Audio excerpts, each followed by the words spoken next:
Hello guys, welcome back to my YouTube channel the communicator. और आज है Monday, beautiful Monday, the beautiful evening of beautiful Monday. आज हम लोग बात करने वाले हैं मर्फीज लॉ के बारे में। You know what Murphy's law?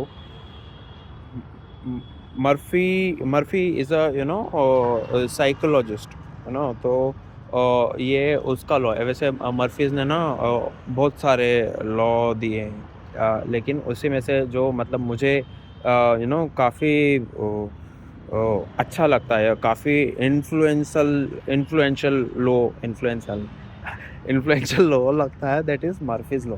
So what Murphy's law states कि you know what you fear of something will be happen। कैसे? मतलब कि जिस चीज़ से भी आप डरोगे और डरोगे कि कहीं ऐसा ना हो जाए, वो चीज़ मोस्ट लाइकली और more likely will gonna happen in your life.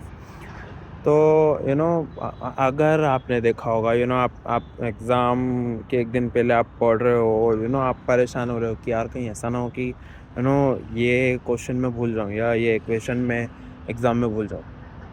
कल कहीं ऐसा ना हो कि यार मेरा पेपर ख़राब चले जाए, या रिज़ल्ट आ रहा है, रिज़ल्ट के एक दिन पहले हम लोग फिर कहीं ऐसा ना हो कि मैं फ़ेल हो जाऊँ। कुछ गलती हो गई है ऑफ़िस में, काम में, कहीं ऐसा ना हो कि यार वो मैनेजर मुझे चिल्लाए। कहीं ऐसा ना हो कि मीटिंग में कुछ डिस्प्यूट मैं कर दूँ और मुझसे लड़ाई झगड़ा हो जाए। या कल यूपीएससी का रिज़ल्ट आने वाला, कहीं ऐसा ना हो कि यार इस बार फिर से मैं अटेम्प्ट क्रैक ना कर पाऊँ। तो ये कहीं ऐसा ना हो इज़ अ फ़ियर। और जितना हम लोग मतलब इसके बारे में सोचते रहते हैं कि कहीं ऐसा ना हो, कहीं ऐसा ना हो, कहीं ऐसा ना हो, वो हो जाता है। क्यों हो जाता है? क्योंकि ये जो आप बार-बार सोचते रहते हो, कहीं ऐसा ना हो, ऐसा हो जाए, कहीं ऐसा ना हो कि वो मना कर दे, यार कहीं, हाँ, ठीक है। तो कहीं ऐसा ना हो कि पापा को पता चल जाए, कहीं ऐसा ना हो कि अ, वो लड़के को पता चल जाए कि मैं उससे झूठ बोल रहा हूँ। कहीं ऐसा ना हो कि मीटिंग में वो मेरी छुट्टी कैंसल कर दे, कहीं ऐसा ना हो कि उसको पता चल जाए कि मैं बहाना बना के छुट्टी पे गया था। कहीं ऐसा ना हो, कहीं ऐसा ना हो, कहीं ऐसा ना हो, करते-करते we are focusing more energy to that thing that we are not willing to to have had happened in our life, है ना? हम नहीं चाहते जो चीज़ हो हमारी लाइफ में, हम उसी के बारे में सोचते रहते हैं, हम फ़ियर करते रहते हैं। और the feeling of fear is the top most emotion of a human body, है ना? हम डरते हैं ना, तो हम ऊपर-ऊपर से नहीं डरते। जैसे हमको बिलीव करना होता है ना, तो हम बोलते हैं कि बिलीव करो तो ऐसा हो जाएगा, बिलीव करो तो वैसा हो जाएगा। लेकिन बिलीफ वो जब तक अंदर से नहीं आता ना, तब तक वो चीज़ नहीं होती। But then the feeling of fear एक टाइप का बिलीफ है, यू नो। और जब-जब हम किसी चीज़ को लेके डरते हैं, हम बार-बार उसके बारे में सोचते हैं, हम बार-बार उसके बारे में सोचते हैं, we give more energy, we give more focus to that fearful thought. और where focus goes energy flows, है ना?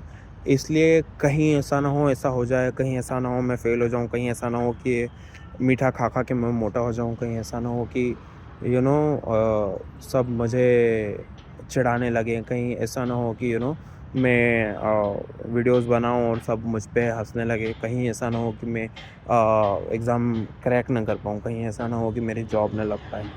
कहीं ऐसा ना हो कि मैं रिजेक्ट हो जाऊँ अमेज़न और ईवाई, डेलॉइट से। कहीं ऐसा ना हो कि मेरी ट्रेन छूट जाए। कहीं ऐसा ना हो कि मुझे ठीक नहीं लग रहा है, मेरी तबीयत ख़राब ना हो जाए कहीं। ये हम बोल-बोल के फ़ियरफुल थॉट्स को प्रैक्टिस कर कर के उसको अगर वो हैपन नहीं भी नहीं होने वाला है फ्यूचर में, तो हम उसको पॉसिबिलिटी उसकी ज़्यादा कर देते हैं। उस इंटेंसिटी को स्ट्रॉन्ग कर देते हैं। सो बस इतना ही कहना था कि अगर आप किसी चीज़ से डर भी लग रहा है, स्टॉप राइट देयर। अगर आपको किसी चीज़ के कॉन्सिक्वेंसेस के बारे में परेशान भी हो, तो उसके बारे में सोचना ही छोड़ दो।